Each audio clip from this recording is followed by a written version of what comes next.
The dark truth behind a model's murder, Julianne's story. What started as a peaceful day turned into a chilling story that shook an entire city. Today, we uncover the tragic case of Julianne Jaja Rodelas, a young model with big dreams whose life was stolen in the most heartbreaking way. What happened that night and why? Stay with us as we piece together the clues and uncover the truth. Before we dive in, if you enjoy real stories like this, make sure to like, subscribe, and share. Your support helps us keep bringing you these stories and spreading awareness. The peaceful morning of November 6th turned into a nightmare when residents of Quezon City, Philippines, stumbled upon a tragic discovery. At 5:30 a.m., as the first rays of sunlight began to pierce through the darkness, a woman's body lay abandoned on 18th Avenue in Barangay San Roque. Local statistics showed that this area had seen a 15% increase in violent crimes over the previous year, making this discovery even more alarming for the community. The victim appeared to be a young woman in her early 20s. Her body showed clear signs of extreme violence with multiple gunshot wounds visible on her face and chest. According to initial police reports, the pattern of injuries suggested the use of a .45 caliber handgun, a weapon commonly associated with violent crimes in the region. Medical experts at the scene estimated that she had been dead for approximately 3 to 4 hours before being found. The police quickly identified the victim as Julianne Jaja Rodelas, a rising star in the local modeling industry. At just 20 years old, she had already appeared in several fashion shows and was building a promising career. Her modeling agency later revealed that she had recently signed contracts for 3 major advertising campaigns, making her death even more tragic. Friends described her as a dedicated professional who had worked hard to support her family, sending 40% of her earnings home to help with her younger siblings' education. The only possession found with Jaja was a McDonald's paper bag which she clutched tightly, even in death. Inside was an untouched double cheeseburger and a receipt from 2:33 a.m. that same morning. This simple fast food bag would prove to be a crucial piece of evidence. Security footage from nearby streets showed that between 2:33 a.m. and the time her body was discovered, only 8 vehicles had passed through the area, significantly narrowing down the investigation timeline. The medical examination revealed horrifying details about Jaja's final hours. Beyond the gunshot wounds, there was evidence of severe physical assault and sexual violence. The forensic team documented multiple injuries indicating that she had been held captive and tortured for several hours. Temperature analysis of her body and other forensic indicators suggested that the assault likely began around 11 p.m. the previous night, meaning she had endured approximately 3 hours of torture before her death. Perhaps the most shocking revelation came from the missing persons report filed the previous evening. The report had been made by friends who were with her earlier that night, including her closest friend, who would later become the primary suspect. Police records showed that this friend had contacted authorities at 10:45 p.m. claiming Jaja had disappeared while they were out together. This detail would later expose a carefully planned deception, as cell phone tower data revealed both their phones had remained in the same location long after the supposed disappearance. The morning after Julianne Rodelas disappeared, her parents received the phone call that would shatter their world forever. As they drove to the police station, their hearts racing with fear, they couldn't have prepared themselves for what was to come. According to police records, it took her father 3 attempts to complete the identification process. The grief was simply too overwhelming. Statistics show that parents who lose children to violent crimes often experience severe trauma, with 78% reporting lasting psychological effects that require professional help. Julianne, known to everyone as Jaja, had built an impressive career at just 20 years old. Working as a model for ABS-CBN, one of the Philippines' largest television networks, she had appeared in over 25 commercials and countless photo shoots. Her portfolio included work for major Education meant everything to Jaja, even though it hadn't been an easy road. As a student at Aureliano University studying hotel and restaurant management, she faced constant financial challenges. 3 times she had to temporarily leave school when money ran short, but each time she fought her way back through modeling work. University records showed she maintained a strong 3.2 GPA despite her busy schedule, taking morning classes so she could work in the afternoons and evenings. Her mother, Lucy, later revealed that Jaja had been saving 30% of her earnings to fund her dream of studying abroad. The events of November 5, 2012, started like any other day. Jaja had breakfast with her family, helped her younger sister with homework, and spent time planning her upcoming photo shoots.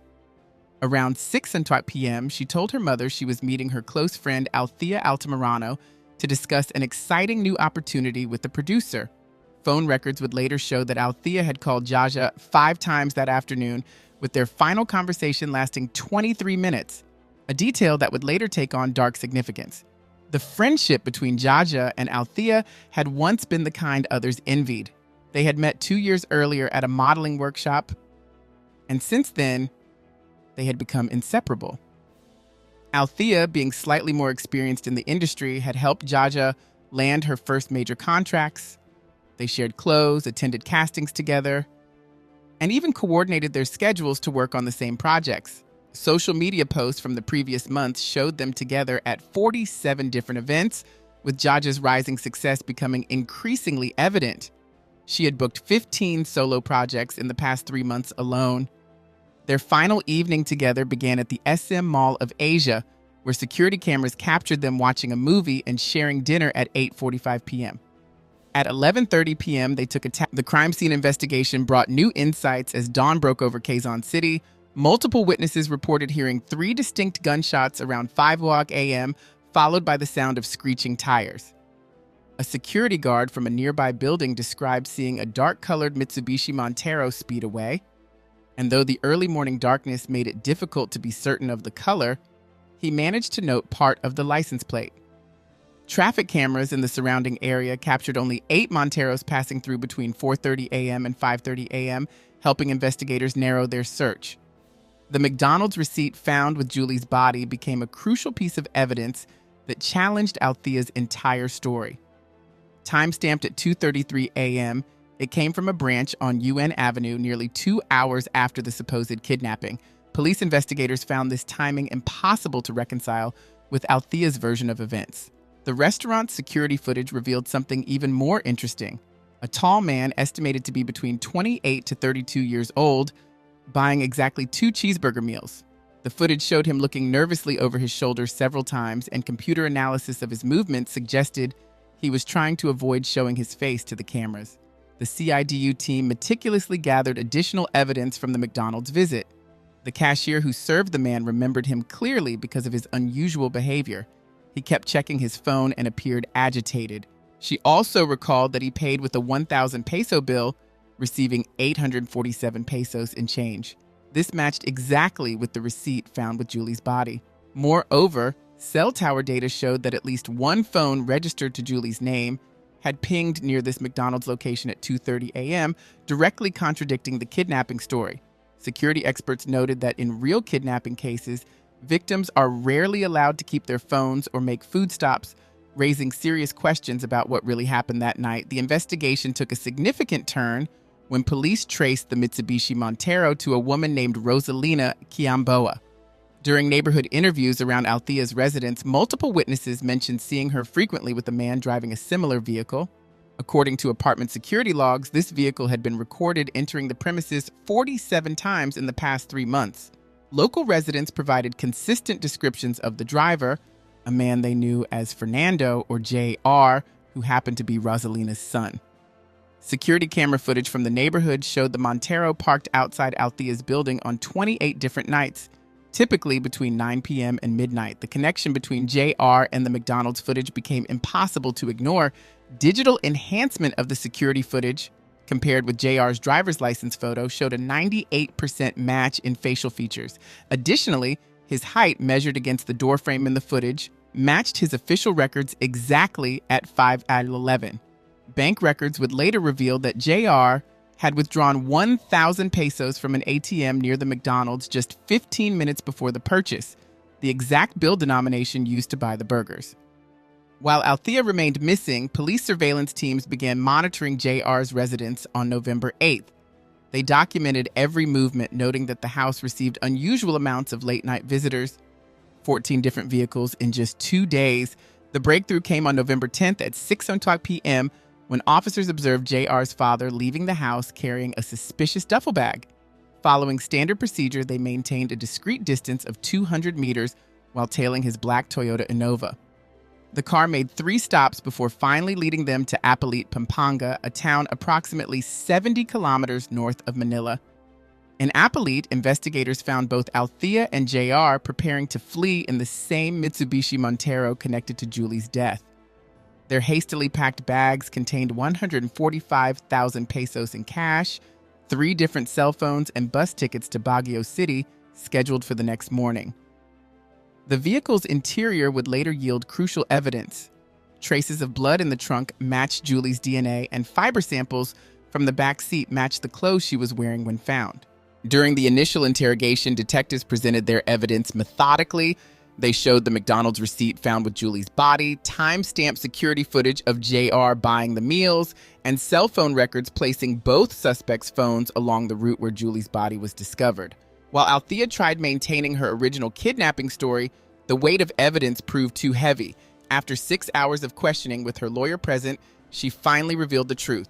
According to police records, her confession began at 3:45 a.m. and continued for nearly 2 hours. The motive, when finally revealed, stemmed from a complex web of professional jealousy and personal secrets. Althea admitted that she had grown increasingly resentful of Julie's rising success in the modeling industry. Industry records showed that while Althea's bookings had decreased by 40% over the previous 6 months, Julie's had increased by 65%. But the breaking point came when Julie allegedly revealed Althea's carefully guarded secret about having 2 children. In the competitive modeling industry, where youth and image were paramount, this information could be career-ending. Background checks confirmed that Althea had indeed hidden this fact, even creating fake social media profiles to maintain her image as a single woman with no children. During her detailed confession, Althea revealed how a simple rumor had escalated into tragedy. She claimed that Julie's revelations about her children had cost her 3 major advertising contracts worth approximately 450,000 pesos. Industry insiders later confirmed that several agencies had indeed withdrawn offers after learning about Althea's hidden family status. The modeling agency's records showed that Althea's bookings had dropped by 60% in the 2 months following the rumor's spread, while her expenses for maintaining her public image had increased by 35%. The plan to kidnap Julie came together through a series of text messages between Althea and JR's cell phone records revealed 47 messages exchanged between them on November 5th alone. Their scheme was carefully timed. Althea would take Julie to watch a movie, then walk with her to a supposedly quiet area near the World Trade Center.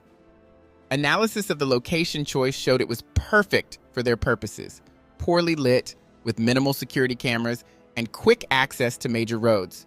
The abduction itself went exactly as planned, with JR's black Mitsubishi Montero arriving right on schedule. What happened next revealed the calculated nature of their deception. After watching Julie being forced into the vehicle, Althea put on what investigators would later call a performance of a lifetime. She deliberately waited 10 minutes before approaching a police officer, ensuring the Montero had plenty of time to disappear. Security footage from the police station showed her crying dramatically, but behavioral experts noted that she checked her phone 12 times during her 45-minute statement, sending multiple messages despite her supposed distress. The evidence of premeditation became clearer when investigators uncovered messages between Althea and JR from the police station. She had texted him immediately after filing the report, and within 15 minutes, JR arrived with his father. Traffic camera footage showed their vehicle taking an unusually circuitous route home, avoiding main roads and known CCTV locations. Cell tower data would later prove that during this drive, all 3 phones, Althea's, JR's, and his father's, were actively pinging off towers in a pattern that matched Julie's last known movements. During subsequent interrogations, Althea's story began showing significant contradictions. While she maintained that the plan was only meant to frighten Julie, her phone records told a different story. In the week before the incident, she had searched online for topics including how long does it take someone to die from gunshot wounds and best places to dispose of evidence in Manila. Her browser history also showed multiple visits to websites about cleaning bloodstains and removing DNA evidence, all accessed in the days leading up to Julie's death. Perhaps most telling was Althea's behavior during her videotape confession. While she repeatedly claimed to have helped Julie throughout their friendship, providing clothes, makeup, and career opportunities, psychological experts analyzing the footage noted classic signs of deception. She showed no genuine emotional distress when discussing Julie's death, instead focusing on defending her own actions and minimizing her role. The security camera footage from their supposed shopping trips painted a different picture as well, showing Althea often taking clothes from Julie rather than giving them, and frequently appearing visibly angry when Julie received more attention at casting calls. Althea's confession revealed disturbing patterns in her relationship with JR. While she claimed ignorance about the murder plan, police records showed that JR had a history of violent behavior. 3 separate police reports had been filed against him in the past year, including one incident where he had threatened someone with a firearm. Domestic violence experts noted that Althea's behavior followed classic patterns of someone deeply entangled in an abusive relationship, yet her actions leading up to Julie's death showed careful planning rather than fearful compliance. Analysis of her social media activity from the previous month revealed 23 angry messages about Julie, suggesting premeditated malice rather than spontaneous fear. The timeline following the police station visit became crucial to the investigation. After leaving around 2:00 a.m., surveillance cameras tracked the Monteros' movement to a local motel, where they checked in at 3:47 a.m. Hotel records showed they paid cash for a 12-hour stay. During this time, cell phone records indicated multiple calls made to numbers that would later be connected to the crime. At approximately 4:30 a.m., Althea made a strange detour to Las Piñas City, where she met with 2 mutual friends at a 24-hour convenience store. Security footage showed her calmly handing over Julie's personal belongings, a designer bag, and expensive sandals worth approximately 15,000 pesos, asking them to return these items to Julie's family. Their attempt to hide at JR's ancestral home in Appalachia revealed premeditated planning. Investigation of the property showed they had stocked it with enough supplies for several weeks, including non-perishable food and prepaid mobile phones. Althea's claim that JR kept her. The case took a significant turn when police arrested Jamar Waradi and Jalan Pasawilan. During questioning, Jamar provided a detailed 15-page affidavit that exposed the full horror of that night. His statement revealed that on November 5th, around 3:00 p.m., JR visited his house on Lianoa Street with Efren Talib. Phone records confirmed this meeting, showing all 3 phones connecting to the same cell tower for approximately 90 minutes. What seemed like a casual visit would set in motion a series of tragic events that would end in murder. During their meeting, JR explained his girlfriend Althea's problem with a model named Haja. Bank records later showed that JR had transferred 25,000 pesos to each man's account that afternoon, described as payment for services. They agreed to help without much discussion, and investigation would later reveal that both men owed JR significant favors from past dealings. Security camera footage tracked their movements throughout the evening, showing them driving the black Mitsubishi Montero to various locations, apparently planning their attack. At 8:00 p.m., they stopped at Ocean Bay Restaurant, where surveillance videos captured them sitting in a corner booth for 67 minutes, heads together in deep discussion. The pivotal moment came when JR received Althea's text message at the restaurant. Security footage showed him smiling as he typed his response. "Okay, baby, just wait a minute." Cell tower data placed their phones moving toward the World Trade Center area immediately after. The men had prepared carefully. Receipts found in the Montero showed they had purchased black bonnets, duct tape, and rope from a hardware store earlier that day. Traffic cameras captured their vehicles circling the area 3 times before making their move. The initial abduction went according to plan, but everything changed when Julie recognized JR, despite his disguise. According to Jamar's statement, Waradi accidentally said JR during the kidnapping, telling him, "Jay, let's go to our turf." This mistake proved fatal for Julie. When she began pleading directly to JR, using his name repeatedly and begging for mercy, witnesses in nearby buildings reported hearing a woman's screams that lasted approximately 3 minutes. Security guards considered investigating but were afraid to intervene after hearing what sounded like a gunshot, though it was later revealed to be a car backfiring. Inside the safe house, the situation deteriorated rapidly. JR's rage at being identified transformed what was supposed to be an intimidation tactic into something much more sinister. Forensic evidence later showed that Julie had been taken to a back room measuring 8 by 10 feet, with only a single bare light bulb for illumination. DNA evidence revealed traces of her blood in 5 different locations within this room. Audio recordings from a nearby security camera, though muffled, captured fragments of Julie's desperate pleas echoing through the walls, followed by long periods of silence interrupted by occasional sounds of violence. The timeline became even more disturbing when investigators analyzed phone records from that period. At precisely 12:40 a.m., while Julie was being held captive, Althea made her tearful report at the police station. Cell tower data showed that during her statement to police, she exchanged 17 text messages with JR, none of which she mentioned to authorities. The content of these messages, later recovered through forensic analysis, revealed a calculated plan rather than a kidnapping gone wrong. One message from Althea read, "Make sure she understands the consequences of betrayal." JR's response, sent at 1:03 a.m., simply stated, "She'll never talk again." Althea's story matched what others said. She told everyone that she had called JR to come get her from the train station that evening. Without thinking twice, JR left the safe house where they were keeping Julie. He left 3 men behind to watch her: Talib, Bob, and Abdibai. Waradi said he went home to get some sleep after JR left, but his rest didn't last long. In the middle of the night, Bob called him in a panic, saying someone unexpected had shown up. When Waradi got back to the safe house, he found a tense situation. A man named Aldous had arrived, and he was inside talking to Julie while holding a big gun. Talib was standing guard outside, looking nervous.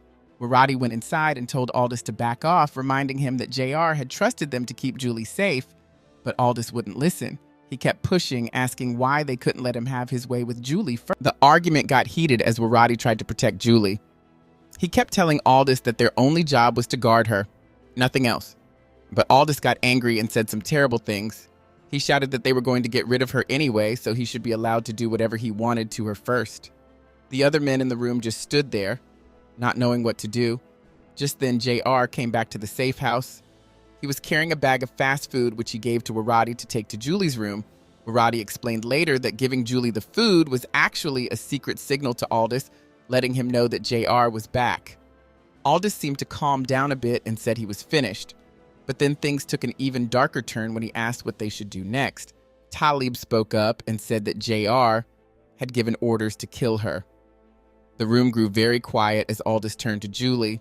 He tried to act friendly, telling her to eat the food and promising she would get to go home soon. Julie, not knowing she was in terrible danger, refused to eat. She told them she would wait until she got home to have dinner. The whole scene made Waradi feel sick to his stomach. He couldn't take it anymore and left the building, though he kept asking the others what was happening through phone messages. Later, when the police were investigating what happened, Waradi told them everything. The most shocking part was when he revealed that Aldous had admitted to shooting Julie first before Talib fired his gun. The confession painted a clear picture of how things had gone so horribly wrong that night, turning from a kidnapping into something much worse. The events showed how quickly violence can spiral out of control when people stop seeing others as human beings deserving of respect and dignity. The medical report showed that Julie had been shot in the head 5 times. When Waradi heard about this, he could barely speak. All he could say was, "That's too much," showing how even he was shocked by the level of violence. In the early morning hours, around 5 a.m., the killers weren't done with their cruel acts. After leaving Julie's body by the side of the road, someone fired one more shot at her. The sound of this last gunshot was so loud it woke up many people living in the area, who would later tell police about what they heard. The full story of Julie's last hours became even more horrible when Waradi told police everything he knew. He revealed that before she was killed, Julie had been raped several times. Doctors who examined her body later proved this was true. Because Waradi knew so many details about what happened that night, the lawyers who were trying to put the killers in jail saw him as their most important witness. His words could help prove who was guilty of these terrible crimes. The police didn't stop working after they caught the first group of suspects. They started a big search to find 2 men who had run away. The judge explained that the police had good reasons to arrest these people without waiting for permission. There was strong evidence showing how they were connected to kidnapping Julie and then killing her. This decision meant the case would continue, and all the suspects would have to face the charges against them in court. It was an important moment in the case, showing that the legal system was taking Julie's murder very seriously and was determined to find justice for her and her family. The community watched closely as the case moved forward, hoping that everyone responsible for this terrible crime would be punished. The judge looked at all the evidence and decided the police were right to arrest the suspects just a few days after finding Julie's body. However, one of the men involved, Jalan Pasawilan, got different treatment from the others. The police couldn't find enough proof that he helped kill Julie, so they only charged him with having a gun when he wasn't supposed to have one. This was a much less serious charge than what the others were facing. In January 2013, Pasawilan got some good news when the court said he could go home if he paid 80,000 pesos. But this freedom turned out to be the worst thing that could have happened to him. On June 15, 2013, while Pasawilan was having breakfast with his family at their home in Quezon City, something terrible happened. A neighbor named Nasher Alamansa came into their house early in the morning, around 5:30, and started shooting. Pasawilan didn't survive the attack. What made this even stranger was how his family acted afterward. His wife Samira wouldn't let the police come in to look for clues about who killed her husband. She even signed a paper saying she didn't want anyone to investigate his death. Many people wondered if someone paid to have Pasawilan killed to keep him quiet about what he knew about Julie's death. While all this was happening, Julie's family never gave up hoping for justice.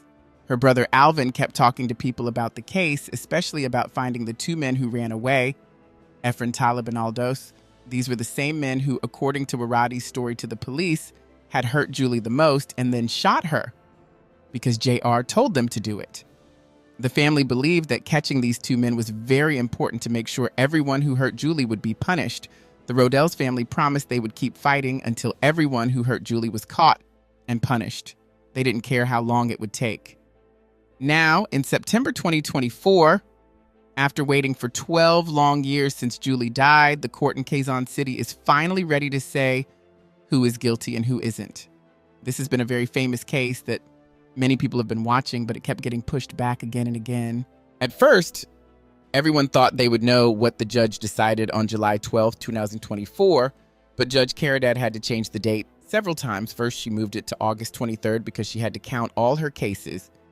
Then she changed it to August 27th because she had to go to an event in another city. Finally, she set the date for September 27th. All these changes made Julie's family and the people helping them very upset and frustrated. A group called Volunteers Against Crime and Corruption, VACC, has been working with Julie's family through all of this. They've been trying to help the family get justice and have also been very unhappy about how long everything is taking. They believe that making the family wait so long to find out what will happen to the people who hurt Julie is making their pain even worse. Everyone involved hopes that when the judge finally makes her decision, it will help Julie's family feel some peace, knowing that the people who did these terrible things will be punished for what they did. The people helping Julie's family get justice are getting very frustrated. A lawyer named Manuel Obadoza Jr., who works with a group that fights crime, has been speaking up about how the court keeps changing the dates. He says this shows big problems with how the justice system works. Everyone who cares about Julie's case feels stuck in a painful waiting game. They don't even know for sure if the trial has started yet or if it's being pushed back again. Julie's family has been waiting for answers for 12 long years, ever since they lost her. Every time the court date changes, it hurts them all over again. They keep hoping that soon a judge will finally tell them what's going to happen to the people who hurt Julie, so they can start to heal from this terrible loss. But there's another sad part to this story that makes it hard for Julie's family to feel like they've gotten real justice. Two of the men who hurt Julie, the ones who actually killed her, have been running from the police for more than 10 years. These men, who people called Aldos and Talib, are still somewhere out there, living their lives while Julie's family suffers. Even if the court punishes everyone else involved in hurting Julie, her family knows it won't feel like true justice until these two men are caught and have to answer for what they did. The fact that they've been free for so long, while Julie's family has been in pain, shows how sometimes, even when the law tries to make things right, it can't fix everything.